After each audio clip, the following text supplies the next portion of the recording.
fellow speakers, ladies and gentlemen. My name is Neva Driscoll and I'm here from Lesson Heights Secondary School to verbally oppose the motion that this House would abolish the minimum wage. My argument today is that the minimum wage furthers the ends of democratic and civilized society in that one of the government's overriding objectives should be to facilitate and encourage a citizen's inalienable right to realise their full potential as a human being. This goal is predicated in first the right to choice for our development that has been laid out by Mr. Conlon in this area, and second, Mr. Happiness. I would argue how the minimum wage furthers each of these two objectives. First, I want to talk some problems that have come up. Firstly, the fact that the proposition are proposing to abolish the statutory minimum wage, yet are ignoring all the other minimum wages in place within society. There's something that society seems to naturally progress towards, and the most obvious example is the Registered Employment Agreements, or OEAs, which are legal arrangements between unions and employer bodies to maintain their own agreed unique minimum wages in fields like hospitality and agriculture. So why should we propose to abolish one minimum wage, but not the others? Secondly, I want to deal with, the incompatibility of a welfare state and an economy with no minimum wage, because welfare has been brought up a couple of times by the proposition. There needs to be a premium between a wage and welfare to give people motivation to work. However, when there is no minimum wage in place, and according to the free market and the supply and demand theory the proposition are preaching, then I pose the question to the proposition, what happens if wage drops to the level of welfare? No.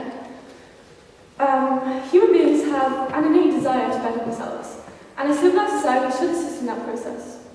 As a result, citizens look to the power of choice. Devoid of such power, the citizen is consigned to a life of virtual serfdom. In modern society, the power and the ambit of choice is determined by financial constraints, but people can only make choices if they have the financial means to do so. In the absence of a minimum wage, and without its protection and without the standard of living that it guarantees, choices for workers in receipt of substandard wages are entirely dictated by securing necessities, by the elimination of wants by needs. There can be no real choice if there is only this one possible option. As such, without the scope of discretionary income, however limited, no capacity for free choice exists, something which is at odds with the principle of a free society that facilitates choice. However, a minimum wage above mere subsistence facilitates this, and it allows citizens to allocate resources to desired choices. And because this is one of the objectives of a state, it will be wrong in principle for it to abolish minimum wage laws. This brings me to my next point, how the minimum wage assists in the pursuit of happiness. Andrew brought up the question, who the minimum wage makes happy, and he answered politicians. I believe that makes everyone happy. It's not possible to live a life of satisfaction without choice, without control over your own destiny.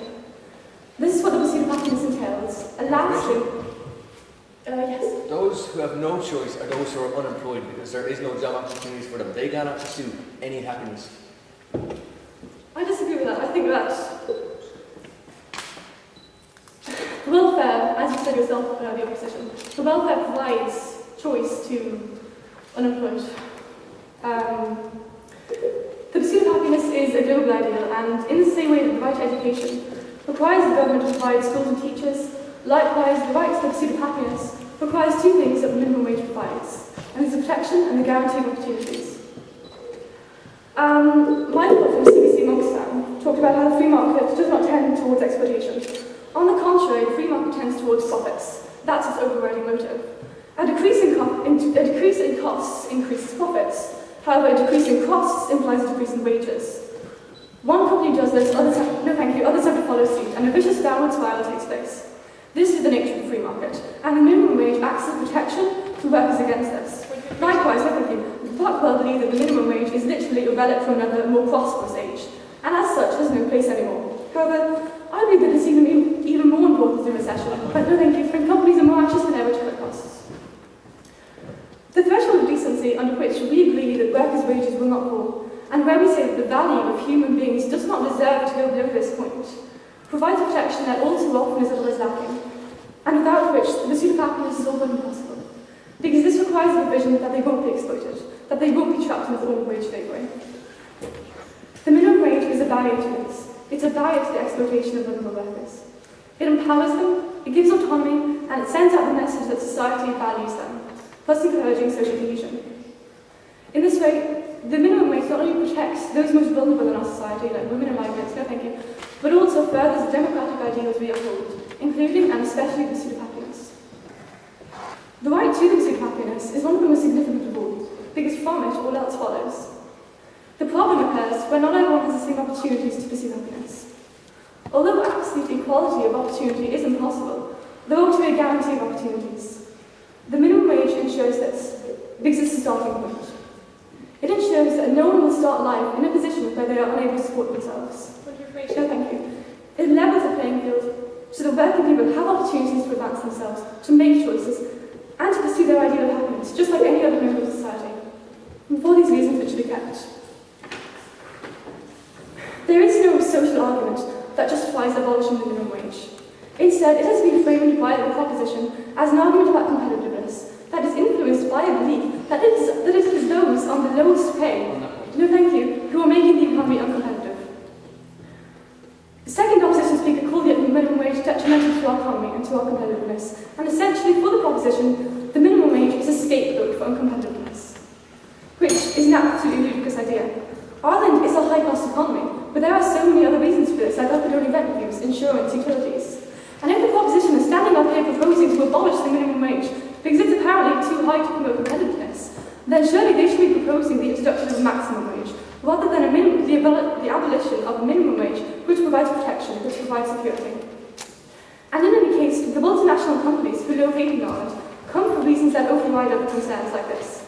They come for reasons like a low corporation tax, our location, our highly skilled workforce. And in any case, because of our progression towards a smart economy, most don't even pay minimum wage. Dell pays 12 or 13 euro on the assembly line. I think it was Sean Denny said that he wouldn't insult people by paying them the minimum wage. So the proposition argument to abolish the minimum wage on the grounds of economic uncompetitiveness is completely unfounded and invalid. At the end of the day, only 4% of the workforce are on the minimum wage. This 4% cannot be blamed for economic uncompetitiveness, especially since the argument is often irrelevant in the case of MNCs, and the proposition have yet to put forward a reason valid enough or strong enough to abolish the minimum wage. In conclusion, I have spoken to the end basis that the minimum wage furthers the ends of democratic society, encouraging both by choice and the pursuit of happiness. I move to oppose.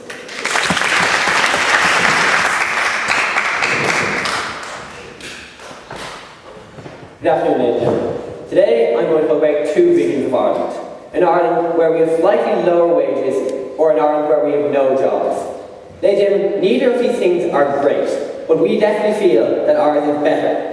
I'm going to look at our two main points today. The first of which is why we believe exploitation won't happen, and the unconscionable choices that the minimum wage puts to people in society. Now on to my first point, which is why exploitation won't happen. We can see, ladies and gentlemen, that wages will be lowered. But wages being lower and exploitation are two very, very different things. Because in exploitation, we have a situation where only the employers benefit and the employees get nothing. But when people are working and earning wages that they deem to be for themselves, otherwise they won't work, that is not exploitation. No, that is not exploitation. We feel that low wages are definitely better than unemployment because people need jobs. And they talk about how business will ultimately just lower their wages, ridiculous happens. But currently 95% of employers don't pay their employees minimum wage.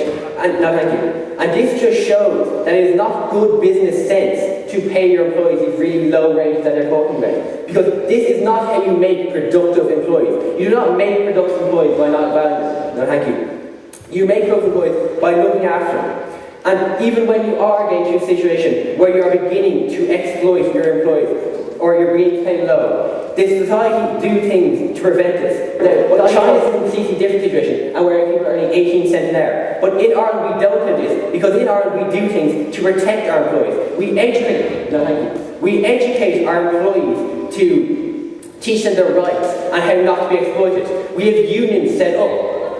We have unions set up to protect these people. And in the last case, we have social pressure that gets put on companies who do exploit their people because nobody wants to be associated with people who are exploiting their employees. No, thank you.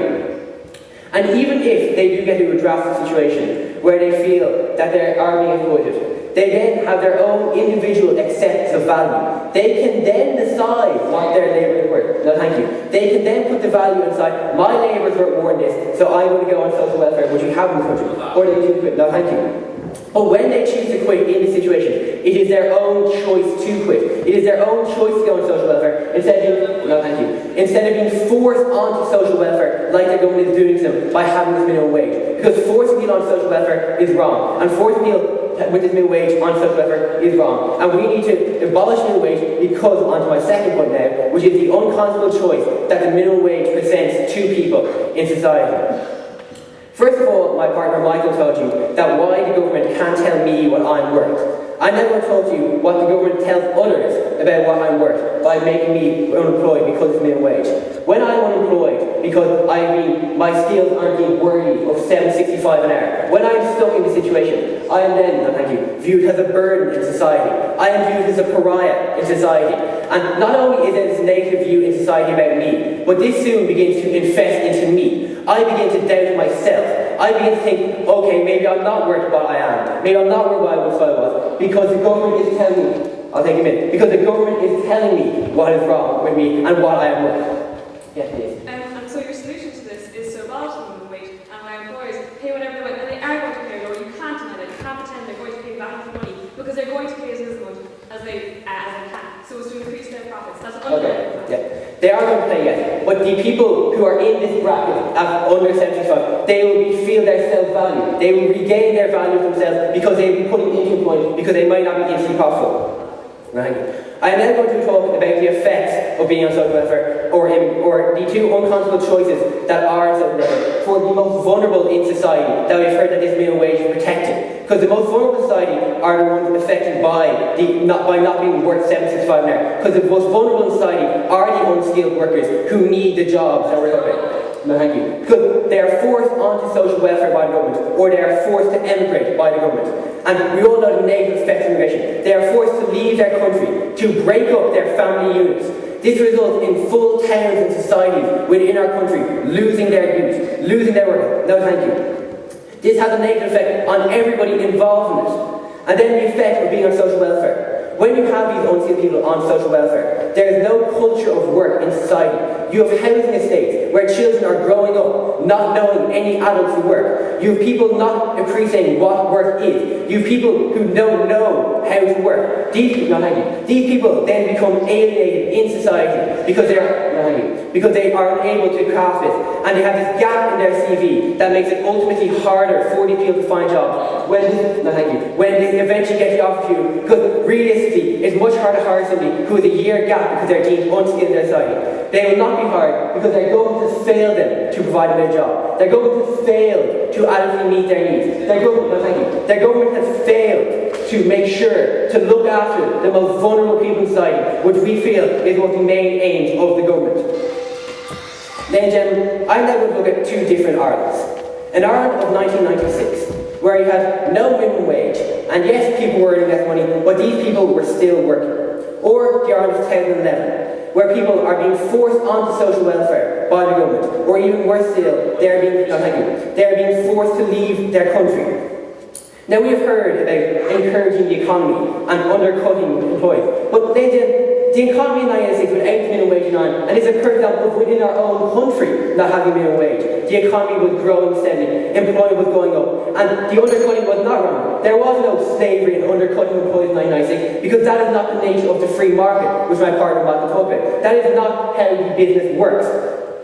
That is not how it works, and that is why the minimum wage is not right.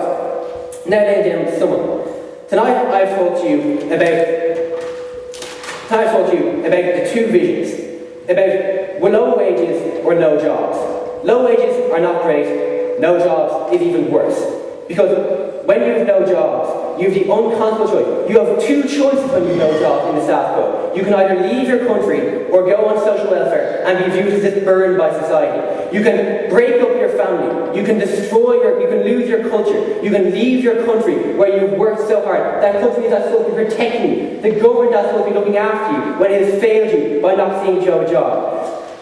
And you can say that the exploitation will happen, but the exploitation will not happen because exploitation and lower wages are completely different things, and you do not make reasonable employees by exploiting them, and you do not get a good economy, and you do not get happy workers.